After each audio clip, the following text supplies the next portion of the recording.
All right, welcome back to the podcast. This is episode 2. I'm Eric. I'm here with my buddy Christian.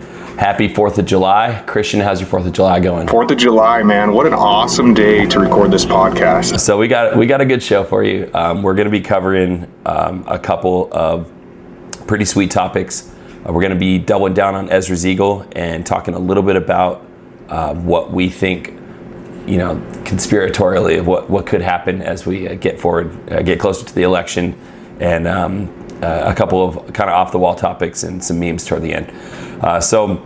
I know we did talk about it a little bit at the end of last show, but something that I think has a little bit of intrigue in niche corners of the internet is this 2,500-year-old prophecy, colloquially called Ezra's eagle, and it comes from the book of 2nd Esdras. And just to give you a little background on 2nd Esdras, Esdras is just the Greek word for Ezra, who is one of the prophets at the end of the Old Testament. So this is a second book that he wrote that was included in the Bible all the way up until about the mid-1800s. So your great-grandparents and great-great-grandparents would have had this in their Bibles. The pilgrims that came across on the Mayflower, they had it, and it was considered an apocryphal book, but it was right there in the middle between the Old and New Testaments. You can still get it. If you go on Google and look up a Geneva Bible, you can still actually buy a Bible that has this book in it. And there's just kind of clergymen and scholars that decided in the mid-1800s that this book, as well as a few others,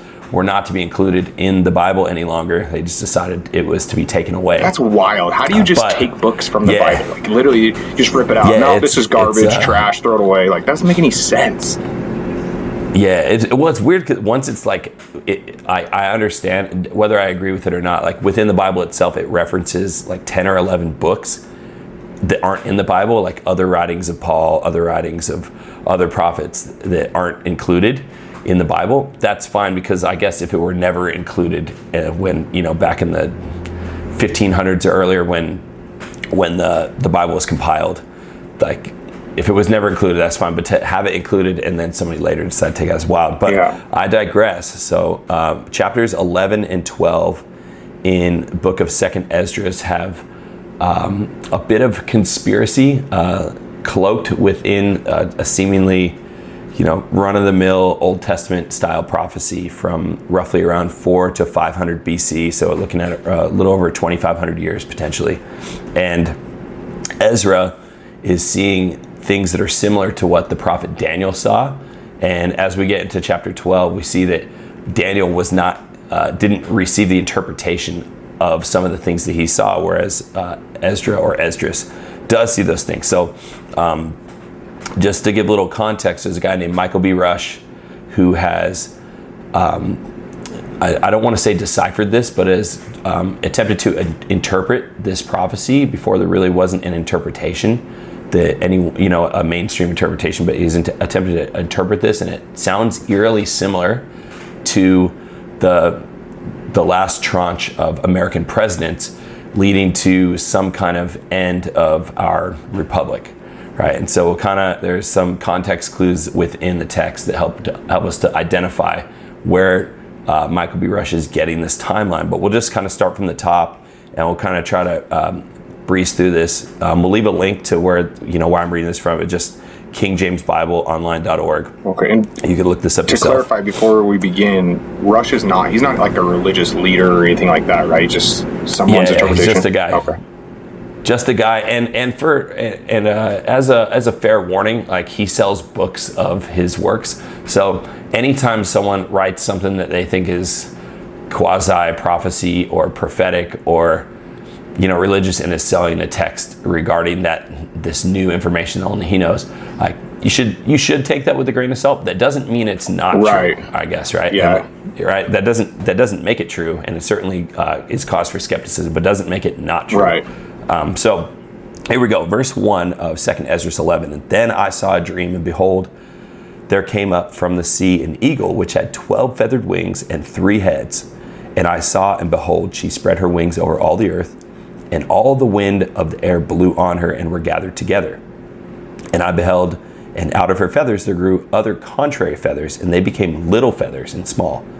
But her heads, so 3 heads, were at rest, The head in the midst was greater than the other, yet it rested with the residue. So I guess we're to take the word midst, meaning like the middle or the central head. Right. Verse 5, it says, moreover, I beheld, and lo, the eagle flew with her feathers and rained upon earth and over all them that dwelt therein. So it's clear this being has a lot of power over the entire earth, right? And so I know I read some blog about this, that it was kind of, it was in reference to the Caesars of the Roman Empire. But the issue I have with that is there are a lot of parts of the world that weren't under the rule of the Roman Empire. Granted, at the time, to the European world, it controlled everything, but there are settlements, all across the world. I don't think the Aboriginals were affected by the Roman Empire in Australia or the Isles of the Sea. Like there's a lot of people this wouldn't have been relevant for. So to say it was about the Roman Empire doesn't jive, hold a lot of weight to me. So is that why Rush kind of relates it to being in America, just because of how much power it has? Think about it. So at the beginning of verse 1, it says an eagle from the sea. And if you just Google sea eagle, one of the first things that comes up is a bald eagle. Right. So kind of the symbol of our country. I don't know. I know there are other countries that have an eagle as a symbol. It's not like we're the only country that has eagles, but and even though even though America doesn't rule over the world, it impacts the entire world. Everything America does, through trade, the dollar. Bro, we got 800 bases all around the world. I've gone to multiple countries without exchanging my money and just paying American dollars. Exactly. That's ridiculous. That's insane. I was in Nepal and I just paid in American dollars. That's wild. That doesn't make any sense to me. It just shows the reach America has. So that would make sense that could represent America. I'm following. Yeah, for sure. So verse 6, and I saw all things under heaven were subject unto her. There it is again. And no man spake against her. No, not one creature upon earth. And I beheld, and lo, the eagle rose upon her talons and spake to her feathers. So the feathers kind of are almost like strings of a puppet, right? Or they are puppets to some being or some entity, and says, watch not all at once, sleep every one in his own place, and watch by course, but let the heads be preserved for the last. Verse 10, and I beheld, and lo, the voice went not out of her heads, but from the midst of her body. So I don't know. When I read this, and maybe I'm looking a little too deep in it, it's like the heads aren't too dissimilar from the feathers, right? Like something else is controlling the eagle. It's not like the three heads controlling the eagle. Or do you see something different? It says the heads are asleep. Verse 8 says they sleep, everyone. Yeah. So how could the eagle be communicating to feathers if the heads are asleep? So obviously it's being ran by the rest of the body of the eagle while they're asleep. That makes sense. Okay. Verse 11, and I numbered her contrary feathers, and behold, there were 8 of them. So 8 short feathers, 12 long feathers, okay? And I looked, and behold, on the right side there arose one feather, and it rained over all the earth. Okay, so it's almost like each feather represents a ruler or a leader, a king, right, or a leader, a president. And so it was that when it rained, the end of it came, and the place thereof appeared no more. So the next following stood up and reigned and had a great time.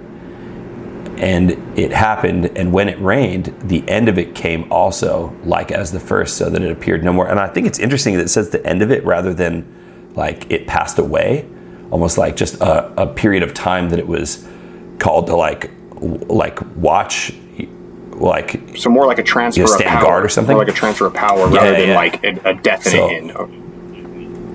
Yeah, so I totally get where it'd be very easy to make this correlation between as presidents rather than a king who rules, or a queen that rules until they die. Where I just feel like it'd be worded differently. And in 14, and it happened that when it rained, the end of it came also, like as the first, so that it appeared no more. Then came there a voice unto it and said, hear thou that hast borne rule over all the earth so long, this I say unto thee, before thou beginnest to appear no more, there shall none after thee attain unto thy time, neither unto the half thereof.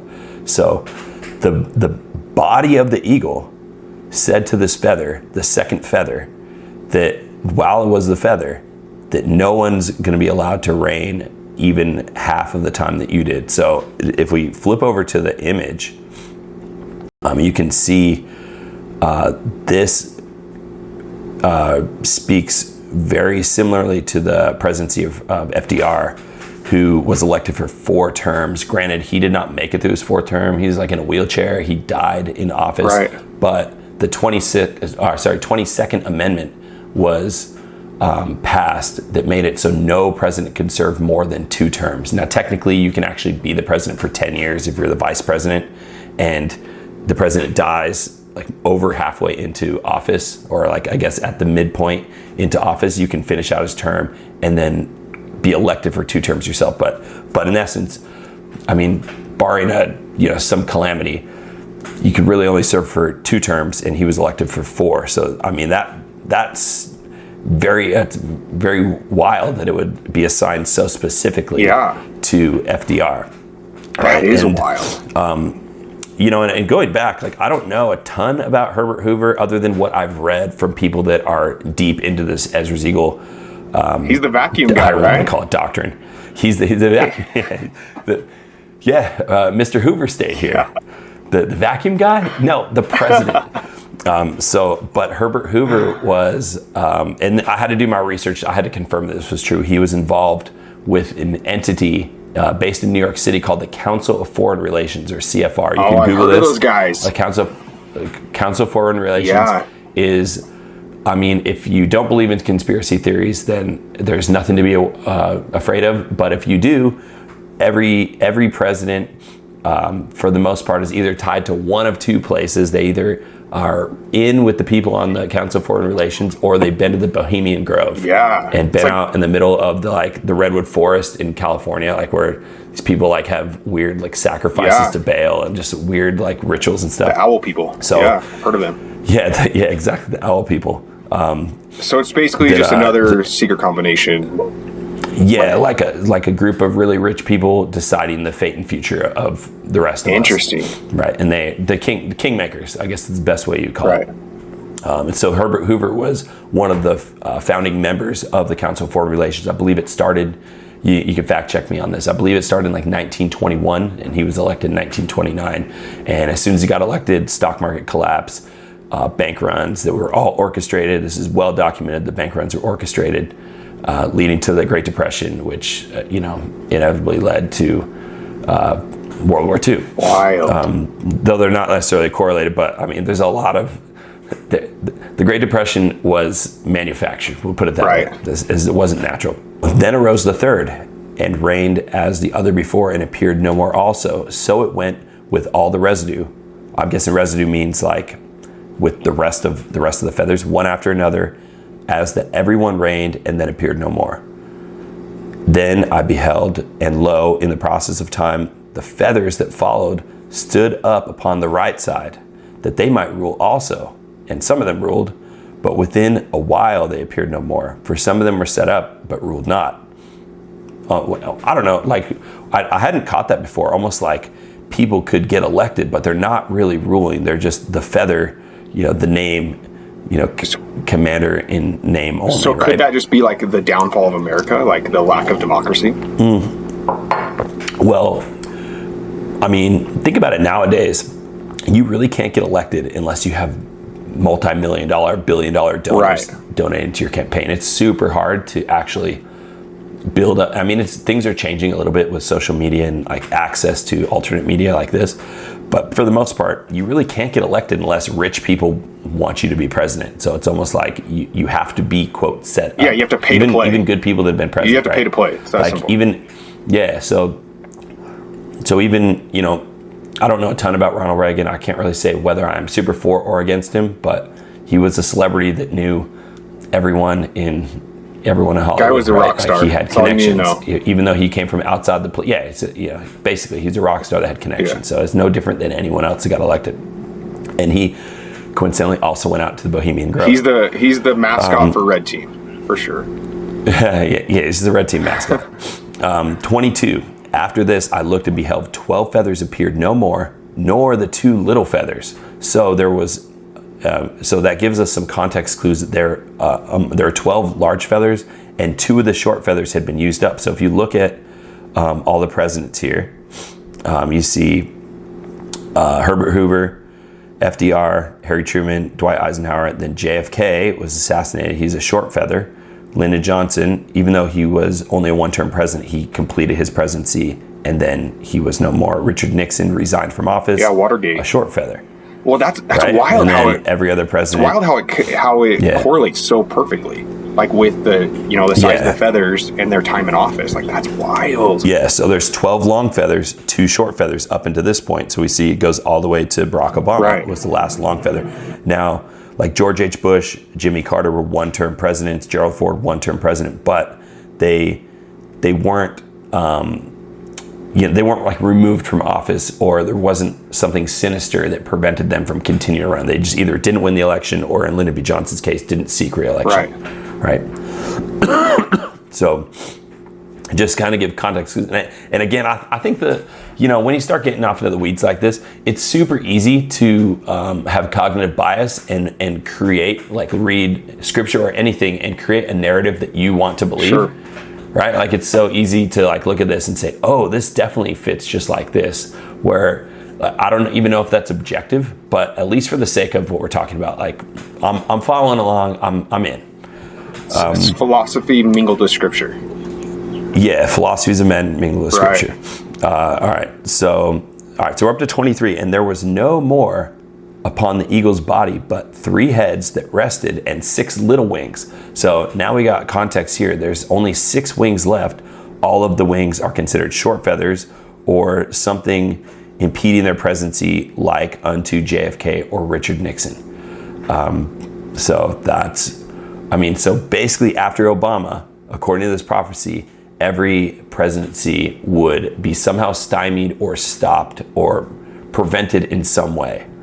Right, like that's according to how this reads. And drop some in the comments if you vehemently disagree with what we're saying, or you have more knowledge of the subject and you just want to correct some things that I've said. 24. Then saw I also the 2 little feathers divided themselves from the 6, so there were 2 that separated from the body and remained under the head that was upon the right side. For the 4 continued in their place. And I beheld, and lo, the feathers that were under the wing thought to set themselves up and to have rule. So there are two people in some regard that sought to be the president, and they separated. I don't know if that's from the country or from the government. I guess it's tough to say, or become independent candidates. And behold, and I beheld, and lo, there was one set up, but it shortly appeared no more. So 26 has to be compared to Trump, right? Like that's the next president line. Right. So for Trump to be a short feather, and this is the part that's like, I mean, if you just believe everything you hear, like he just lost an election. People lose elections. Every court case that they presented, they all failed. Like all the election fraud stuff, all was not, whether it's false or not, it didn't win in court. So it's tough to say like he was removed from office, but I think the Hunter Biden stuff. Yeah, but there's an argument that can be made. Impacted the election. There's an argument that can be made whether he won or lost in court. I mean, I live in Arizona, which is a battleground state. It's a swing state, and we saw all kinds of election interference. I mean, I personally was at the polls, and they handed me a Sharpie, which I was told countless times before I went to the polling boxes to not use Sharpies, and they wouldn't let me use anything else. So there's definitely an argument that can be made whether he won or lost, but maybe that is why he's a short feather. And Carrie Lake was right there next to you. Right? No, she wasn't. And it's all right. I was living in California at the time, so it didn't matter. The election was not relevant to me other than my local leaders. Right. But that said, like, you could make a case. It's difficult for me to make that case. Not that I don't trust the media when they say there's no fraud, but the fact that Rudy Giuliani, I think, is like on the run right now. On the run because he's going to go to prison for libel. Like, it's like, so every court case was either thrown out, and some of these courts that the cases were presented in were in like right or conservative leaning districts. So again, it's tough for me to definitively say that the election was stolen. But if you go on the premise that 51 CIA agents signed a document said that the Hunter Biden laptop story was Russian disinformation, which is clerically false. The House committee that looked into the CIA verified that this was false and would have impacted the election. It was so close. A couple swing states, like 20,000 votes in either direction, would have changed all the electoral votes. Right.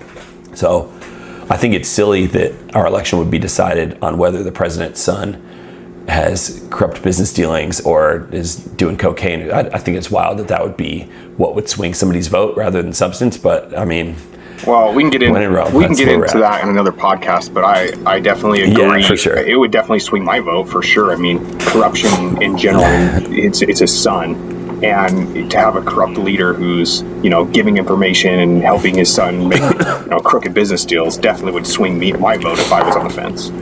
Unless my president's sleeping with, this is you, unless my president's sleeping with porn stars, I'm not voting for him. Come on, bro. In any case, so we're going to say, just for the sake of, a qualifier here, that verse 26 of 2 Ezra chapter 11 is Donald Trump. And I find it interesting that one set up, but shortly it appeared no more. And none of these presidents, so there was one president, I believe it's Grover Cleveland, back in the 1800s, that was elected 2 different times. He was elected, then lost the election, then ran again and won, which is what Trump's attempting to do. But in Ezra's Eagle, none of these leaders get back into office after they're gone. They appear no more. So based on this, Trump would not win the election. And in verse 27, referring to Biden, it says, and the second was sooner away than the first.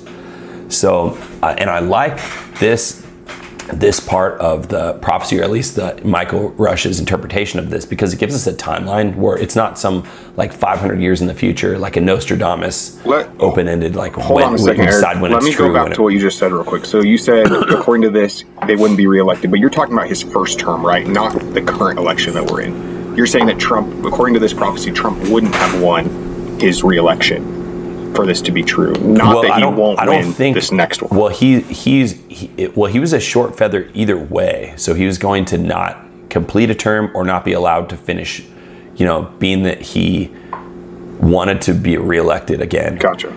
In order for this to ring true, it would have to be that somehow there were some dark powers that prevented him from being reelected, continuing to be the president. Gotcha. Right? So he did finish his term. So a one-term president, that's not out of the norm. Which supports the theory in recent history, Jimmy Carter, George H. Bush. Right? Which supports the theory that the election was stolen. Is basically what. Which is for me, of all the things that I'm willing to die on, I definitely saw videos of, I know in Michigan there are post offices where there's weird stuff going on behind curtains where they're rolling in large tranches of ballots in the middle of the night. Let's just put it this way. Let's put it this way. If we were at the roulette table and red is interference and black is no interference, I'm putting all my money on red. Just saying that. Yeah, it's tough for me to say no, because it would take, and the reason why is because it would take such a small amount to change the entire election. But just based on how the Electoral College works, if you're going to rig it, you wouldn't try and rig Mississippi or California, states that are going to be 70-30. You would do it in a state where it's 51-49, right? Or 50.5 to 49.5. Yeah, somewhere like Arizona or Michigan. Exactly. Or I know Pennsylvania was they got 500,000 votes in the middle of the night. That doesn't necessarily, correlation doesn't mean causation, but it's definitely, if you're just objectively looking, and I didn't vote for either person, okay? So if you're just looking objectively, it doesn't smell great. Right. It doesn't smell great, but but in order for this to be true, whether there was some kind of power had to have influence, is what you're saying. Tie it to the Hunter Biden laptop story influencing the election by 1% in swing states, which would have been enough to swing the entire election, which is wild, or to some other power, whether it's the digital voting systems or Sharpie or whatever, right? Like you could get off in the weeds and make a case, and most of those things are probably wrong, but only one of them has to be true. It doesn't matter. All we're saying here is that there was some kind of interference that caused him to be a short feather. And in fairness, I don't care whether Trump won or not. I'm not planning to vote for him. So it's just the way that this reads. Right. And in 27, the second being a sooner way than the first, meaning that Biden, his term would have to be shorter than President Trump's term. Wait, so we know that would mean he wouldn't even make it till January. That means he would have to. So he wouldn't make it. If he's shorter than. So it's not like he wouldn't get reelected. Wow. It's not just he wouldn't get reelected or he steps down from running. It means that somehow he's no longer the president before, the transfer of power. Which is crazy with all this chatter. I'm just reading this. This is something that was talked about multiple years ago before all the stuff that just came up in the past week. Wow, that's wild. Wild. Because I think everyone could see that Biden might not win the election, but I don't think until this week there was any chatter that the president needs to step down, he needs to stop running. None of the left wing, the media that's a wing of the DNC was suggesting that Biden get out of the race or that he's not fit to be president. That's crazy. So that's pretty insane. And obviously, there's only less than 6 months until this is either fulfilled completely or debunked completely, right? Because if Biden makes it through his term and he just steps down and somebody else wins, we just know that this is categorically not true. Right. But so here's where it gets wild. So let's tie this to something that's definitely possible within the next 6 months. Biden no longer being the president, definitely within the realm of possibility. Here's where it gets crazy. 28, and I beheld and lo, the two that remained thought also in themselves to reign. And when they so thought, they were awaked, or there awaked one of the heads that were at rest, namely it that was in the midst, for that was greater than the two heads. So the head in the middle, and then I saw that the other two heads were joined with it. So one of the heads woke up because there are two other feathers that were trying to take and the feathers meaning people that were going to be president, I guess, right? Because every one of these previous feathers were presidents. Right. And 31, and behold, the head was turned with them that were with it, and did eat up the two feathers under the wing that would have reigned. So based on this, there are two feathers. Well, before that, so if Biden were to not be the president before January, somehow something happens to him, whether he passes away, 25th Amendment, which we'll get into, he just resigns from the presidency. There are two others that seek to be president, and it says that in 31 that the eagle heads did eat up the two feathers under the wing that would have reigned. Now I wonder, it's hard, being that the way it reads so far is that Trump, all the other feathers, once they're done being president, they don't get another crack at it. They're not considered a feather that is back in the system. So the only two feathers I could see that this would refer to, if Trump's not one of these extra feathers after Biden, would be Kamala Harris as one of the feathers, like the natural heir to the presidency if the president were to step down or something happened, or Robert F. Kennedy Jr., who's the only real third-party candidate that's currently campaigning, right? And then from there, so I mean, just stopping there, what are your thoughts? Dude, this is wild. Like, the way it correlates almost perfectly with the presidents we've had in the history, and then the way that, isn't it the best conspiracy theory ever? Yeah, by the way. Obviously we're going to find out really quickly if it's true or not, but just the fact that it lines up so perfectly makes me think that it may be true. And if it is, we're about to see some crazy stuff. This election's going to be nuts. This year is going to be nuts. And well, I think what I like the most about it is that if I found out about this during Bill Clinton's presidency, this would have been like a real ho-hum kind of thing, because there's so many years ahead of seeing this, right? Right. So much is going on before all the cool stuff happens. There's a lot of a lot of drama. George Bush's presidency was pretty wild. 2000 election was nuts. 2004 election was kind of nuts. But I mean, I just think it's crazy, Eric. I think it's crazy reading this with the political arena we're in right now, and the buzz about Even like Team Blue wants Biden out. And that's what's crazy. That's mind blowing, right? Like Team Blue, like this is his supporters, and they want him out. Like they're running ground cover for him for the past 3.5 years, pretending that all this stuff. And I saw this, like MSNBC was saying that all the memes and the clips of Biden falling on stage, just like not knowing where he was, they're saying they were like deep fakes. Dude. Like, are you, bro? Or is this real? Like, stop it! And all of a sudden, like, oh, we can't believe the performance that happened on stage. Yes, you can. Yeah. We're hoping that it didn't happen. That's nuts. Because there was no audience, there was no live audience to see it. They were hoping that they could do camera cuts and make him look as good as possible. You know what they were doing, and they still couldn't do it. They still couldn't prop him up. I'm still convinced that it was a setup. I think they set him up for failure. I really do. And it could be. It could be if my gut tells me that's exactly what happened. Is they knew he was gonna. They wanted him out, and they knew he was gonna fail in the debate, so they set him up. Well, I guess think about this. So up until this point, the eagle heads were still at rest. Yeah, they're sleeping. Right. So Biden was sooner away than the first. Now, behold, the two that remained, also two people at the time that Biden would be out of the presidency, were thinking like, oh, now's my shot. Right. And we're saying Trump's not one of these two people. Yeah. Is Kamala one of those two people, the natural heir to the presidency? And RFK is thinking, oh, this is my shot. This is my shot to get in there. And as soon as that happens, the eagle heads are like, no, we're not about to have this. And that's when they wake up.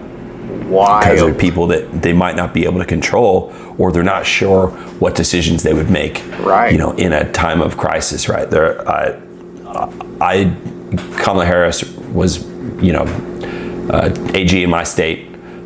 I don't think anyone I know, left, right, or center, thought she was good at her job. No. Right? She put a lot of black people in prison and thought it was funny. Thought that she was doing a good job by doing it. But so I don't think that she has the support of these, the Council of Foreign Relations, or these people out in the woods in California that do these phony sacrifices. I don't think she's got the backing of the billionaires. Right, the elites. Yeah. So, all right, if we go a little bit further, and it's really dumb to speculate too much further into the future, because we're really focused on what's going to happen in the next 6 months here. Exactly. But in 31, the heads got together. All three of them woke up after the first one woke up, ate the 2 feathers that would have reigned. So eliminating those feathers and considering them short feathers. 32, but this head put the whole earth in fear and bear rule in it over all those that dwell upon the earth with much oppression. Notice how it didn't say that about George Bush, didn't say that about George H. Bush, didn't say that about Herbert Hoover or anyone involved in World War II, the Vietnam War. Jimmy Carter's not mentioned. It's just like up, down, up, down. All of a sudden, the whole world will be in fear. I mean, if we haven't had fear enough, like what does that look like? What does that look like? That we didn't have enough things to worry about already, that all of a sudden now it's worth clarifying that there's going to be some stuff about to go down. Yeah. And it had the governance of the world more than all the wings that had been. So they have more power than all the wings up to this. So you think about like the WEF, the group that goes out to Davos, right? The Great Reset, all of this stuff. It'd be likely someone or a body that's just led by a figurehead that has, not all these people in the WEF are Americans, but sure, people go out to Davos. There are enough Americans that go there. Somebody that's going to get propped up by these world domination organizations that want to control the world and control everything in it. Depopulize the world. Is that a word? Depopulation's a word, but anyways, English is not my best. English is not my best subject. But yeah, so I'm going to leave you guys to study chapter 12, the very next chapter, on your own, which is where Ezra gets the interpretation of some of the things that he sees. And you can go and compare that yourselves on your own time with the book of Daniel and the things that Daniel saw. And just for ha-has, might be worth looking into Michael B. Rush. He is on YouTube. He has YouTube videos. He just doesn't post very often. We need to get him on our podcast. We need to get him on here. It'd be dope. It'd be dope to get him on the pod. But the fact that he has his own channel and doesn't post anything on it, that doesn't. Yeah. It doesn't give me a lot of confidence we can get him to come on ours. It's not promising, but maybe we'll work on that.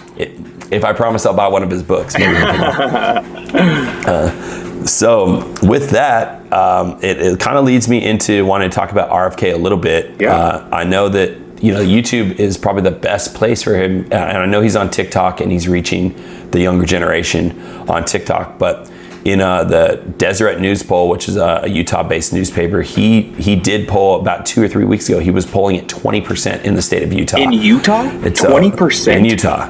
So wow. which is wild. So Utah is definitely not a bastion for liberal values, right? And some of the things that RFK espouses tend to be more left-leaning, but there is a historical precedent. If you look back at the '92 election with Ross Perot, that he came in second in Utah, he came in second in the state of Maine, and second in like Kansas and one other place, right? So there is a historical precedent that the electorate in Utah, while they lean heavily conservative, tend to be a little bit more open-minded as to facts and principles than just vote red no matter who or vote blue no matter who, right? So it doesn't shock me. And I think that's the part that gets me hung up, as we're 4 months from the election, it's not really about are you able to get 1/3 of the vote, like split it 3 ways, but what states could you realistically win, right? Like you have to actually win a state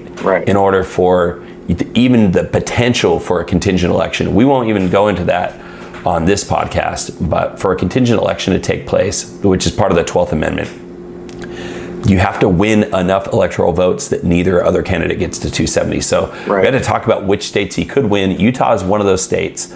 And the other two, in my humble opinion, are the best chance for him to make inroads with independent thinkers would be the state of Alaska and the state of Maine, because they have ranked choice voting. And so, for our viewers that aren't really familiar with ranked choice voting, give me a little insight as to what that looks like in, just an example of what that looks like and why it could play a role in this election. Yeah, so I just recently learned about this, and I'm actually really intrigued. Like, it seems like it could solve a lot of our issues with voting in our country. So basically, to make it simple, ranked choice voting is being able to vote for more than one person. So you can tier out like who you want. So for instance, like, if I want to vote for Trump as my number one, it gives me more options that if Trump isn't going to get elected or he can't get elected, if he doesn't get to 50%, like if nobody in the state were to get to 50%, exactly, then I can have a backup plan. So RFK could be my number two, where if I'm of the feeling of anyone but Biden, I can put other people above Biden, and my vote still matters.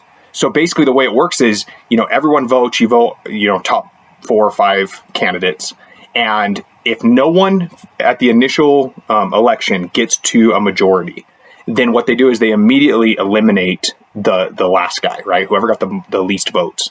But as soon as they eliminate, which would be Vermin Supreme. Yeah. Once they eliminate him, then or her, then they go immediately to the second choice. So everyone that voted for that person, whoever their second choice was, they take those votes and they add them to the column, of whoever's leading, and they continue to do that until someone reaches a majority over 50%. And what I love about it, Eric, so it's like sorry. Yeah, what I love about it is I constantly hear people saying, my vote's wasted. It doesn't matter. I don't live in a state that matters. And there's this argument that can be made. Well, ranked choice voting takes that away. Like your voice does matter, and you can vote for really who you want. And it doesn't have to be the lesser of two evils concept. You can really vote for who you want and hopefully get, someone that you like and support into office. Yeah, so it would eliminate we have to vote for this person or else this other person automatically gets into office. I think, if you stand on principle, at least no matter what, your voice will be heard in the first round of voting, right? Without having to, I wouldn't say, steer your moral compass in a direction that you would rather not. Yeah. But for people that want to vote for Jill Stein, if you vote for Jill Stein in the state of Wyoming or in California, that literally is a wasted vote. Right? She's not going to win. She's not going to win a single state. She's not going to win an electoral vote. But in states that have ranked choice voting, even voting for people that would otherwise likely not win, your vote isn't wasted because your voice is still being heard. I think, and I hear that all the time. It's wild to me that there would be opposition it's wild to me there'd be any opposition to this, because at the very least, even if it could end up being like on the first ballot, the person that got the third most votes ends up winning the state, because the fourth and fifth place people, their second choice was the third guy that gets them over 50%. Even if that were the case, that would be better, because a majority of people are at least more satisfied with the result. Right. Than, I was in New York City the day after the 2016 election. My wife and I were on our honeymoon, and we weren't watching the news. We weren't really paying attention. I voted for Evan McMullen in the election, and I just put it to rest. I wasn't paying attention at all to the election. And we went to Central Park the night he won. We just wanted to go to Central Park together. And it was pandemonium outside Trump Tower. Pandemonium. I believe it. I can't believe that I was there to witness it live. Right. And I saw pictures of things that I saw with my eyes on the New York Times, Time Magazine. It was nuts. And ranked choice voting would make it so it'd be less likely that things like that would happen, because enough people would be satisfied with the election. I think the last time somebody got over 50% of the vote in the election was, back me up, I think it was either 2008 with Barack Obama. I think it was 2008. Barack Obama won over 50% of the vote. That was the last time somebody won a majority of the vote in this country. Yeah. That's pretty ridiculous that for the past So why do you think that we don't have ranked choice voting throughout the country? Do you think it's the red and blue team not wanting to lose control? Yeah, it's because the polarized states, they know that it would affect them more, right? In a state where they know they're getting, the laws are designed to prevent any opposition to their control, right? So I think it's really cool. Alaska just passed it in 2020, so it was on ranked choice voting was there in the 2022. What do they call it? Gubernatorial, whatever it is, when it's just the House of Reps that are on the ballot, or governors and stuff. And ranked choice voting came in and made it. I know Sarah Palin was running for something, and she got the plurality but didn't win. The second choice made it so somebody else got pushed over the finish line. Interesting. And yeah, it's wild, right? So it shows that it does work, and enough people were satisfied with a different option than whoever got the plurality, which shows that it's a system that is effective in finding. Well, and I think it would. I think for future elections too, if it was a thing, Eric, it would allow a lot more people to run and not have to worry about this two-party system that we've created. Yeah, like, what are you doing? You're taking votes away from our guy. Exactly. Like, and getting lambasted by the media for just exercising their right to run for public office. Right. So, exactly. And we see that with RFK, that all of a sudden all these hit pieces are, I don't know if you saw the one saying that he ate a dog in Korea, and he had to come out and say, no, actually, I ate a goat in Patagonia. I was on a river trip that I made multiple times, and that's what you eat down there.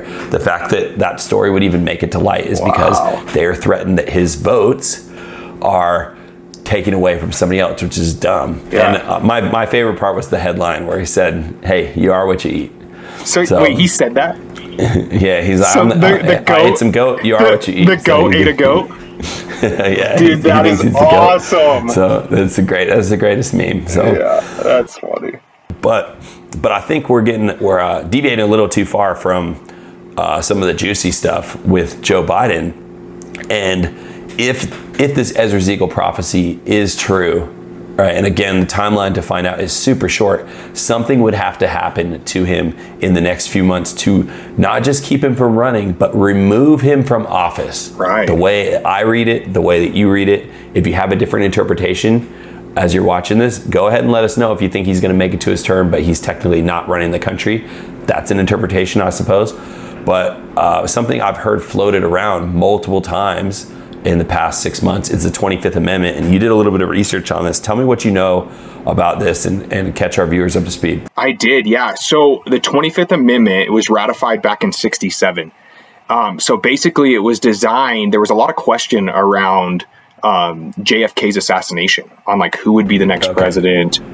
So even though he wasn't the president when the amendment went through, but it was after, like literally right after the president, right after he got assassinated. It just sparked the interest of what do we do if this happens again, right? They just lost the president of the United States to assassination. We want to know who's going to be next in line. And so most of that amendment talks about that. But there is a section that I thought was interesting that was added that is a provision in there for if a president is unfit to be able to run the country, they can be actually removed from office. And the process they do that, Eric, is so basically the president's own cabinet. So, his team who he put into office, so his homies, it'd be like your posse. Yeah, this is his friends. If a majority of them come forward and say that, they want to enact the 25th Amendment and remove him from office, then the ball goes into the president's court. He can, fight it. And if he fights it, he has 4 days to convince the Congress and Senate that he is able to run the country. I don't know how he does that. I don't know if it's a cognitive test, if it's, medical testing. Heck, maybe they play golf. Maybe they go hit the golf course. I feel like it'd be so hard if all of my friends said that I shouldn't get a job, right? I'm applying for a job, and all of my best friends contact the company and say, please do not hire this person. He's not a good fit. I've known him for 25 years. He's a great friend of mine. Do not hire him. Yeah. It'd be tough for you to stand in front of Congress and fight your case. Yeah, and that's what you'd have to do. And the burden would land on the president to prove to Congress and the Senate that he's, fit and able. And then it would go to a vote. And if 2/3 vote to have him out, then he's out. Like they remove him from office, and the vice president becomes the president. All right. So hot take. With how polarized Congress is right now and this election cycle is, would it stand to reason that the red team would rally to make sure that the blue team didn't get a 2/3 majority so that Joe Biden had to remain the president? I mean, that would make sense to me just because I think at least from a political standpoint, right? Yeah. Definitely not from a patriotism standpoint that we have the right person running our government, but yeah, just from optics and politics. Exactly. Pulling a play out of the playbook, I think they would want to leave Biden in office because I feel like they see it as a slam dunk. He's doing a great job. Yeah. He's doing a great job. Exactly. So how funny would that be? How funny would that be, Eric? It goes to a vote and the blue team says we want him out, and the red team's like, no, he's a great president. Like, leave him in. He's doing great. His mental capacity is great. I don't know if you felt the same way, but as all of the media is ganging up on him, do you feel that you're getting defensive on his behalf? 0%. Even though 0%. I am not a Biden fan. You want him to go down? Yeah, I'm not a Biden fan. I mean, I'm scared to death of Kamala taking his place. I'll be honest with you there. Sure. But now let me ask you why. But why? Like, tell me why. Well, I think she's dumb as a box of rocks, if I'm being honest. I tell you, she would laugh in the face of world leaders, though. She wouldn't go quietly. Yeah. She's got that giggle. Yeah, that's true. So, I think what's wild is that is a pretty common belief. I kind of feel the same way. I just get this uneasy feeling about her, but I don't know why. Other than I think that she did a terrible job in, California. Yeah, she did a terrible job as the Attorney General in California. Right. And obviously, I don't align with her on any of her voting record, right? So just ideologically, I don't support her, but I don't know, what would I be afraid of?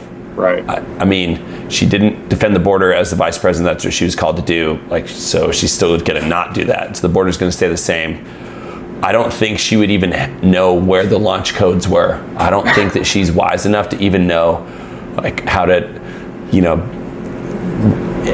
send troops into battle. I don't even know if that would be something that she would know how to do. She just wants to see her face on TV. That's what she wants.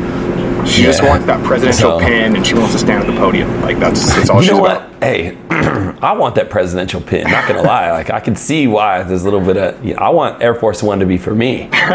So, but yeah. So it really is interesting. The 25th Amendment, if it were. I mean, in fairness, if everyone in the government were upstanding patriots and this were 1790, where everyone actually cared about America and they just differed on, tax structure and certain small little, ideological differences, I think that it would have already been enacted and he would have already been pulled. Yeah, they would have cried elder abuse and got him out, right? Yeah, which is definitely what's happening. If this were happening to my grandmother, if my grandmother were forced to go around the country and make speeches, I would say that she's being abused. Right.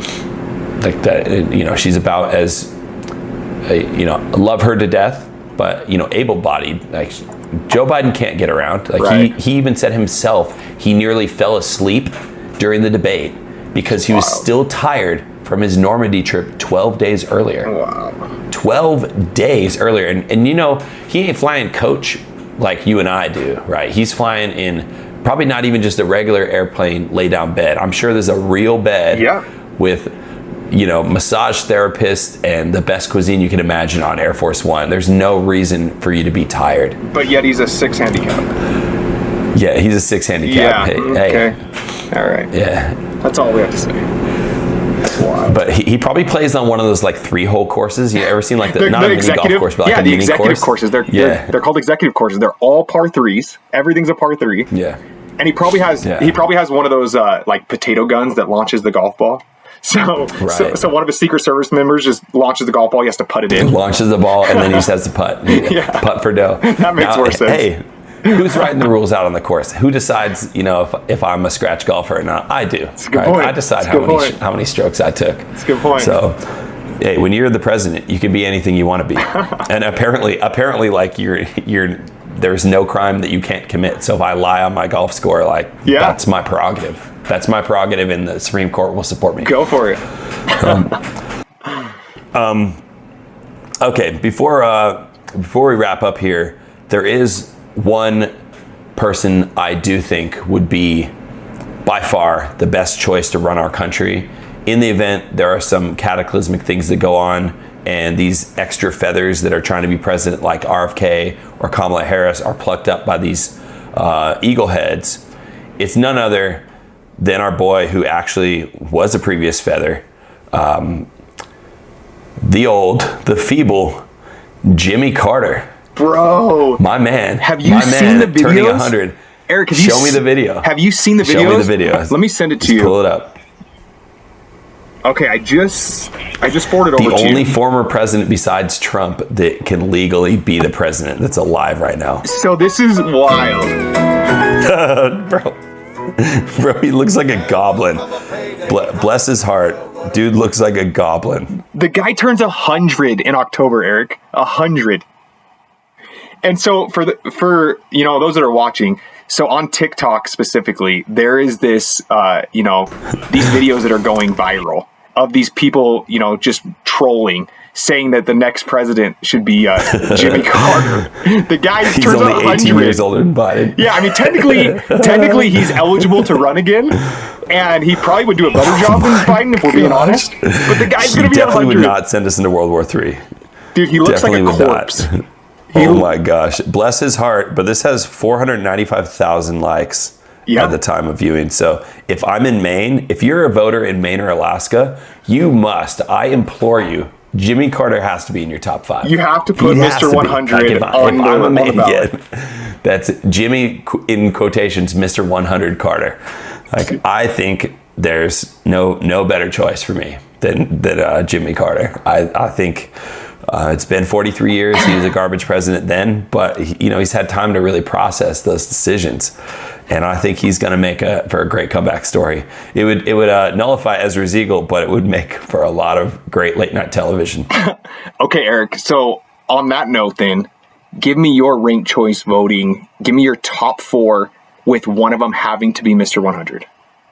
Okay, top so 4. if you and I decided to move to Maine between now and November, what our top 5 would look like. So this is like more on a serious note. You're probably going to be, I know where you stand, but I think on a serious note, I would have RFK as number 1. Okay. I think it's super tough because we just got through talking about this segment about the importance of all voices mattering, and it's not a wasted vote to vote for someone that's going to inevitably get 1% of the electorate.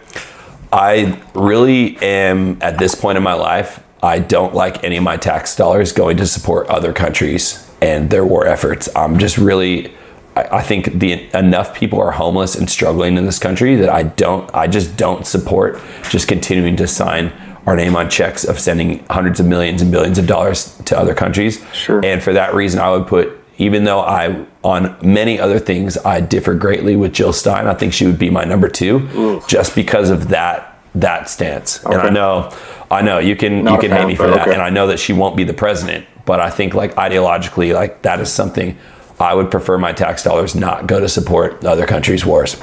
And then third would be Trump, because I just can't in good faith vote for Biden if he were to remain on the ticket.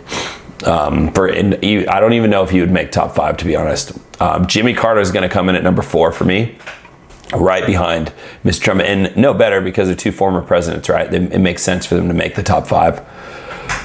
And number 5 would probably be the Libertarian candidate, Chase Oliver, who I know very little about, but at least the Libertarian platform is more anti-war. Okay. Fair enough. Don't agree with all of your selections, but that's okay. That's why. Yeah, that's why we fine. live in America. I'm not. Yeah, and that's why we'll just cut all of your opinions out and just leave mine in. Perfect. Perfect. So, do you want mine? You want to hear my opinion? Yeah. So I think that's what we're going for. Mine's a little shorter list, but obviously, I think number 1 on my list right now, and this could change, is the former President Trump. I've been a Trump supporter for a long time. I voted for Trump the first time. My issue now is really just the fact that I'm just so tired of the circus. Did you go as him for Halloween? I did not go as him for Halloween, but it would have been good. There's still time this year, bro. There's Right? still time. We might have to do a Trump Biden Halloween, like Halloween outfits for an episode. That would be awesome. But yeah, so I think Trump would be my number 1. Number 2 would be RFK, and that could change. I don't agree a lot with. I don't agree with everything that RFK does and says.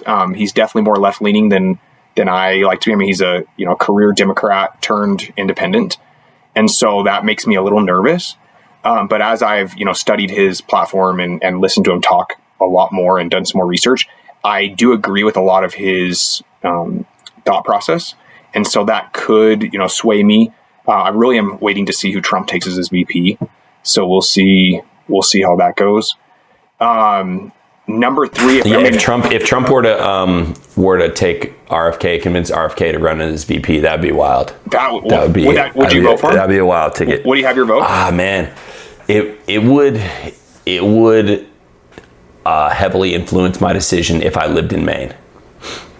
Okay. Like I could no longer vote for RFK as my first pick, right?